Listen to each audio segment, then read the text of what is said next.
Hi, my name is Robert Stack. I've worked here at the retreat for 28 years.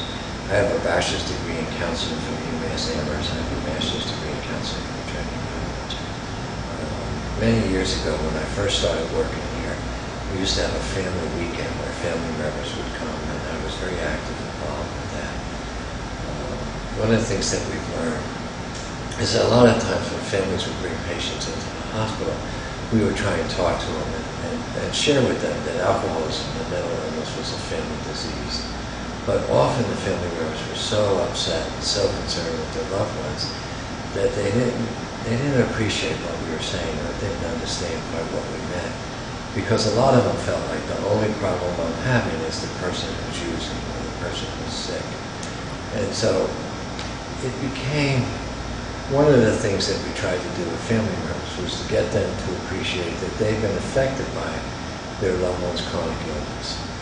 By chronic, I mean that it's lifelong, there's no cure, and it often tends to get worse if it's not treated. And over time, the family gets affected by this. And I think one of the great tragedies of this is that it's almost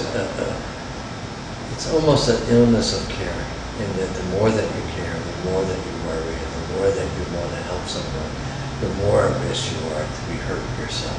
And I think that's one of the great tragedies of alcoholism and mental illness. So let me just say, the first goal is to recognize the effects, recognize how has this illness affected me, not just how has it affected my loved one, but what's happened to me over time.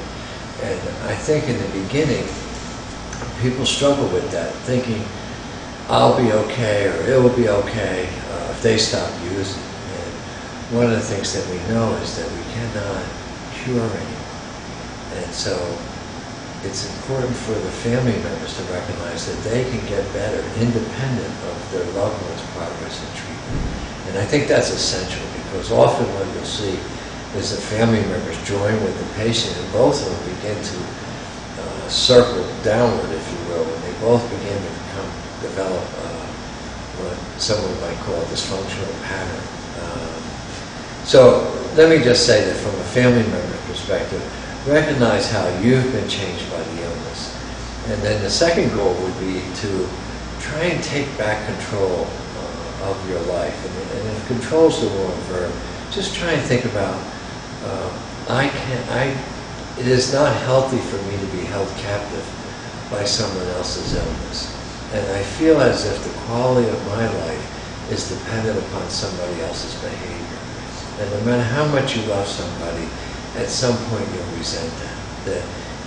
The quality of your life is because you care because you love somebody, obviously it hurts to see them sick, it hurts to see them getting sicker. But at some point you need to sort of recognize that you need to take care of yourself so that you'll be healthy and strong when the person turns to you in their moment of crisis. So I guess that's the first thing I would sort of suggest, is that as you're doing this process, I imagine you're looking at this, begin to think. Many people approach this saying, what can I do to help the person I love? When really what they need to do is to find out what they can do for themselves, and what can they do to take care of themselves. And if you're going to turn the loved one over to a professional, treatment centers and places like that, that's a good step in the direction for them. But what do you need to do to take care of yourself? So let me mention just two other things. Many family members have their own denial system about how sick their loved one is.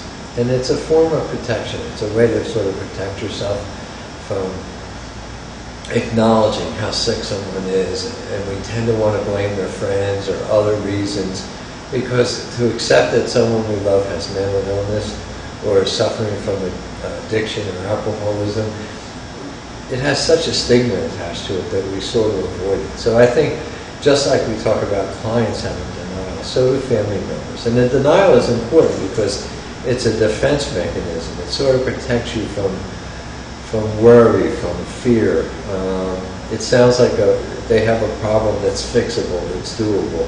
So I think one of the things that family members have to do is sort of move away from denial and move more toward acceptance. That someone I love has an illness, and it's their illness. And just like any other illness, I mean, time will tell. We don't know how this is going to turn out. The other thing I've noticed is that with some family members, in the beginning of the illness, they have a lot of tolerance. And over time, they put up with it. Things change, and they expect less and less and less. And soon, instead of asking for something, they finally said, oh, just don't do this, or anything will be good enough. The danger with that is that at some point you'll lose all tolerance. And that you'll find that you'll even say things like, I've reached my limit, I can't do this anymore. And often the alcoholic or the addict or the person who's struggling will say, I'm not sure I asked you to do that. I'm not sure, and at that point it will sound sort of ungrateful. But it is true on some level that many family members get themselves so overwhelmed by the disease, by the illness, they just feel overwhelmed by it. And believe me, as a healthcare professional, I feel overwhelmed by these diseases all the time. I mean, we all do. They're bigger than us, that's for sure.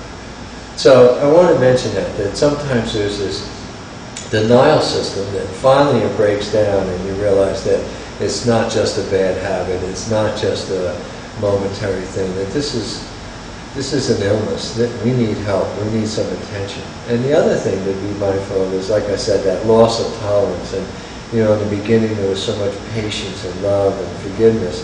But over time, because of relapses, because of the things that have happened, you begin to feel sort of worn out by that, sort of overwhelmed by it. And you find yourself almost to a point where it's just really hard to care anymore. And then you feel terrible about it, you feel guilty about it. So I just want to mention that that's one of the traps. The other thing I think I should talk a little bit more about is that one of the things that you see with family members is that in the beginning they'll start off as allies. They'll start off as, I'm in your corner, I'll help you get better together, we'll make this work, I'm a listener, you can count on me, I'll be there for you. And that's usually in the beginning of the illness, you'll see that kind of approach.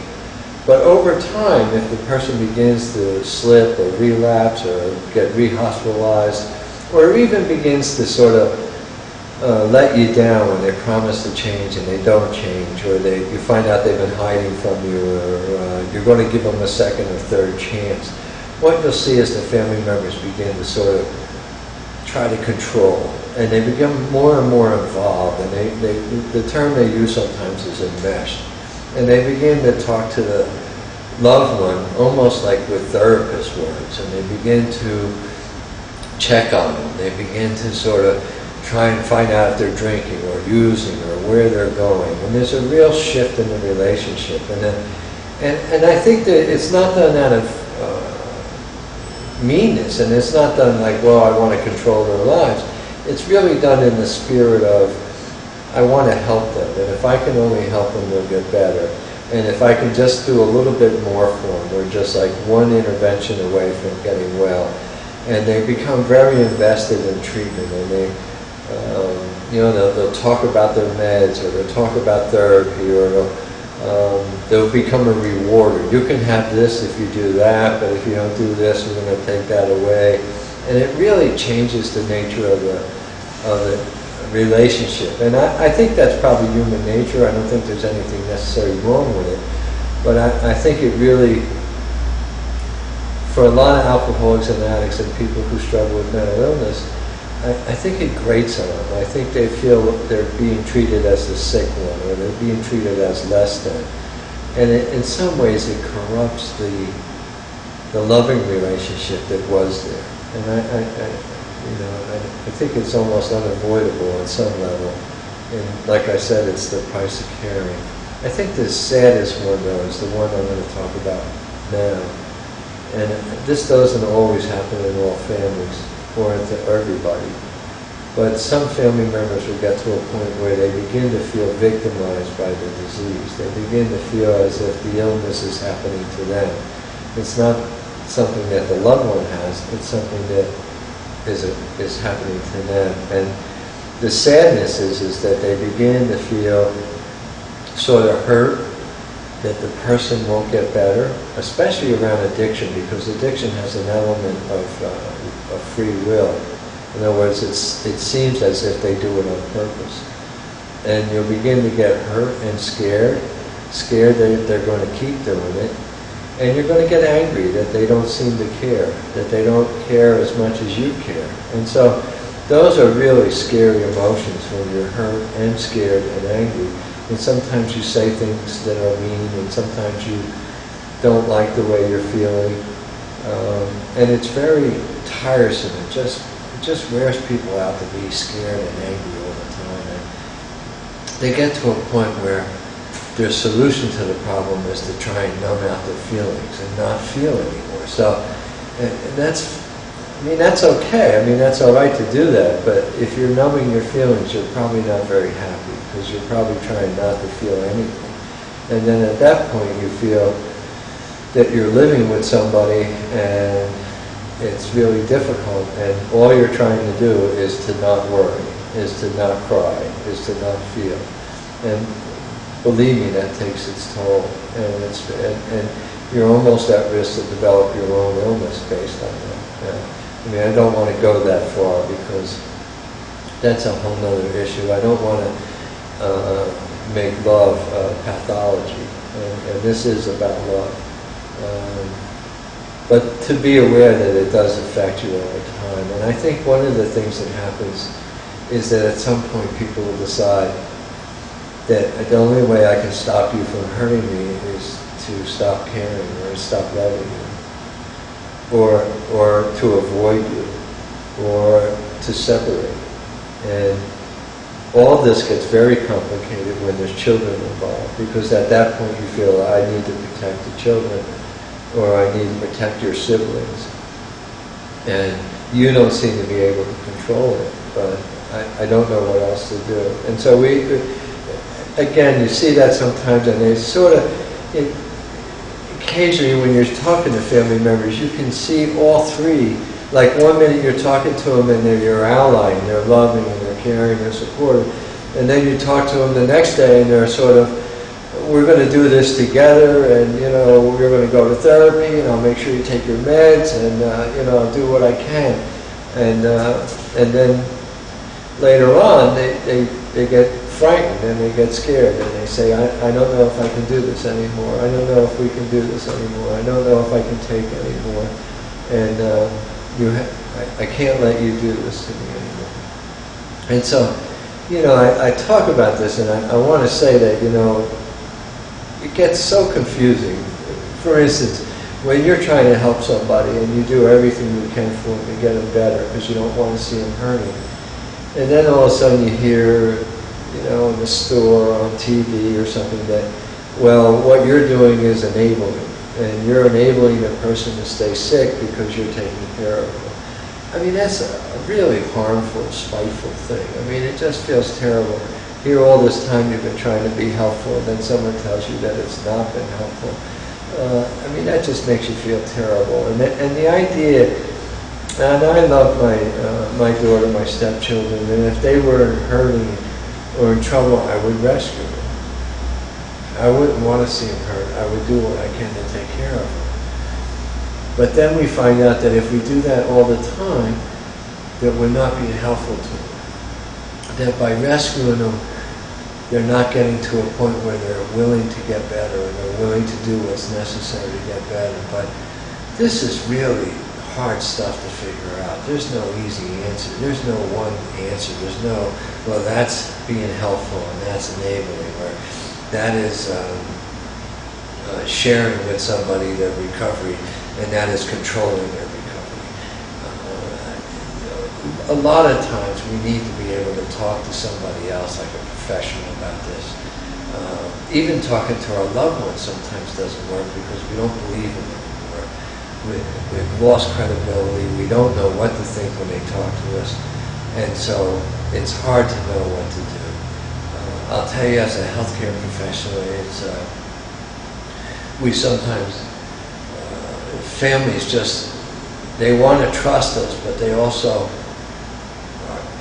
they don't trust the disease. They don't trust what's happened to them. Sometimes family members will develop a sense of shame about the illness, about their family. And shame is a very paralyzing emotion. And shame is not so much about a deed. Shame is more about yourself or your family. And so sometimes when there's addiction or illness in the family, sometimes you have a sense of shame about it. And especially if you think it's like somebody's fault, or maybe I did something wrong, or you take responsibility for it. And you worry about, what was your role in this? Also, occasionally, in some folks, what happens is they get really angry, and they get angry at God, they get angry at the person who's sick, they get angry at themselves, they get angry at the system. And anger is really, I think, born of frustration, and I think fear too. And God, somebody needs to help us, somebody needs to do it. Whose fault was it? Can we fix it? So I want to mention that, and again, it's a gradual process. It occurs over time, but that sense of something is wrong, or something wrong with us, or something wrong with our family, that can be really destructive. A couple other things, just to be mindful of. Sometimes families of alcoholics and addicts and mentally ill, sometimes the family try to set up special rules or special ways, in other words, to protect them. They're trying to help them. And they'll sometimes even get to a point where they get involved with the illness. They actually make deals with them, like you can drink this, but you can't drink that. You can smoke pot, but you can't do this drug. You can use it at home, but I don't want you to go out. Or they begin to lie for them, or they begin to make alibis to others for them. And again, all of this is done out of love.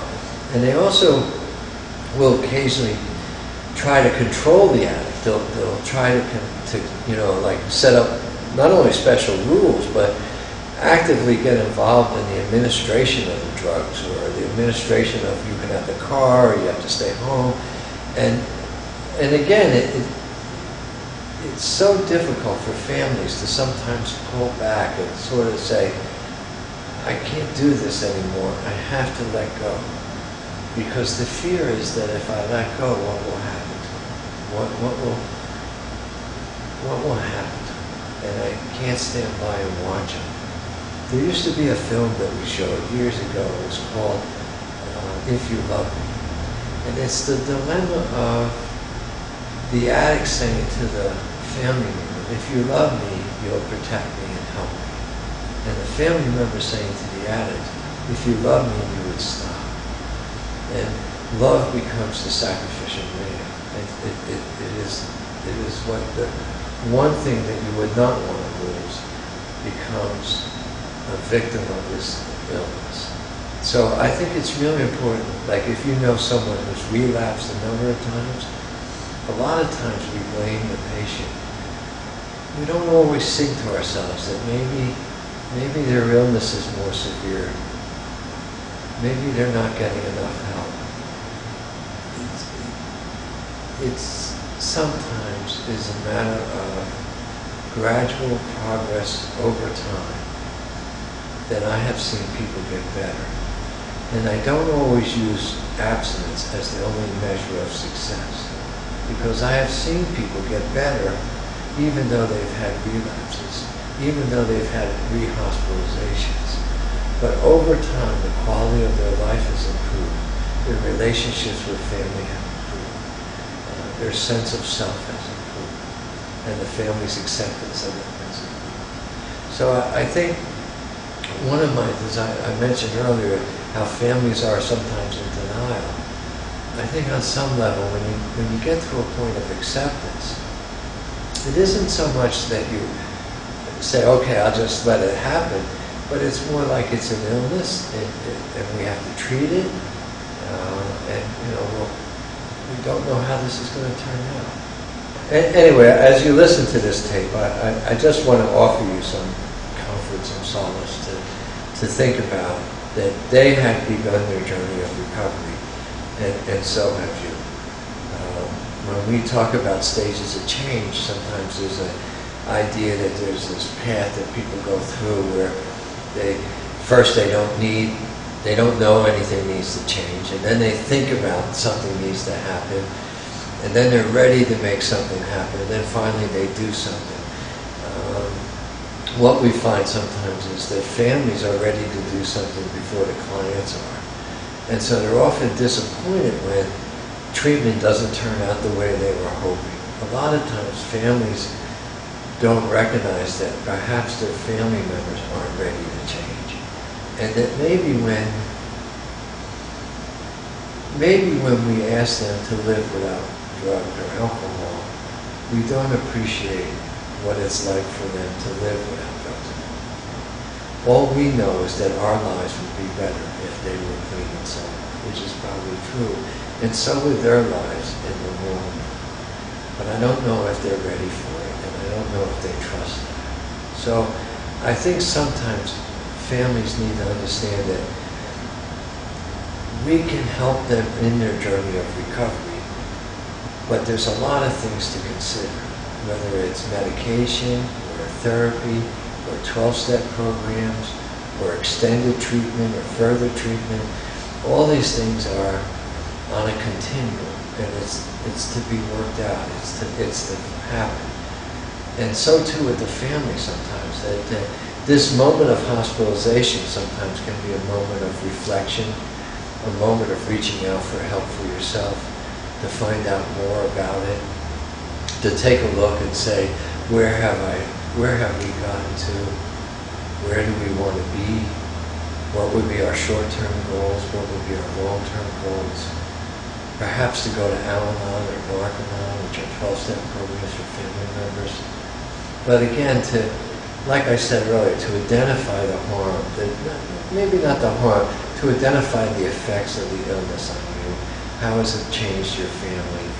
Has it affected you and your spouse? I mean, sometimes they'll end up arguing about the right approach. Sometimes it affects other siblings. They get all the attention, I don't get any attention. Sometimes it affects other family members. Because of the stigma of mental illness and addiction, usually if a family member is in a chronic fatal disease, we reach out to our relatives, our family, our community, our church. But because of the stigma of addiction and mental illness, we sometimes keep it a secret. We don't tell people. And we don't let people know. We make excuses for our loved ones. And what ends up happening is that you end up doing this alone. And you end up doing this without any help or support. So one of the things that you want to do is sort of break that pattern and begin to be honest with yourself, but with other people who might be supportive. Now, I understand that you don't want so-and-so gossiping, or you don't want to hear so-and-so talking about your loved ones. But there is a way to develop a support network to help you through this crisis.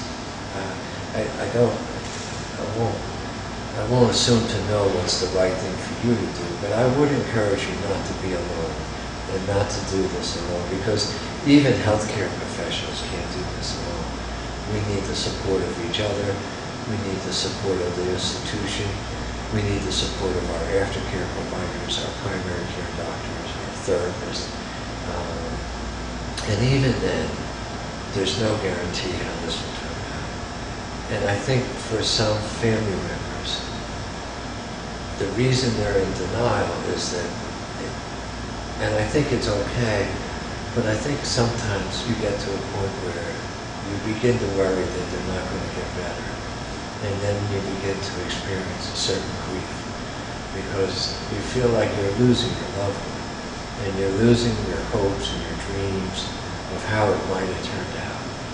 And it is true that nothing will be the same, or nothing will be perhaps the way you thought it would be. But that doesn't mean that it won't be okay. I want to take back that. I want to take back that statement. I can't promise you everything will be okay. All I can tell you is everything will be. Al-Anon has this term they call detachment with love. And what they're suggesting is that you don't let the disease and the illness take away your love for the person, but do learn how to step back and let the person have their own illness and their own recovery. But don't stop loving them. And sometimes when we make a decision about what we think success is, and when we don't achieve that success, we end up losing our hope and our faith. And I guess I would ask you to not to lose hope, and to have faith, not so much on outcome, but to have hope and faith that you and the person you love will be on these journeys of recovery together. And that it will make a difference in your lives.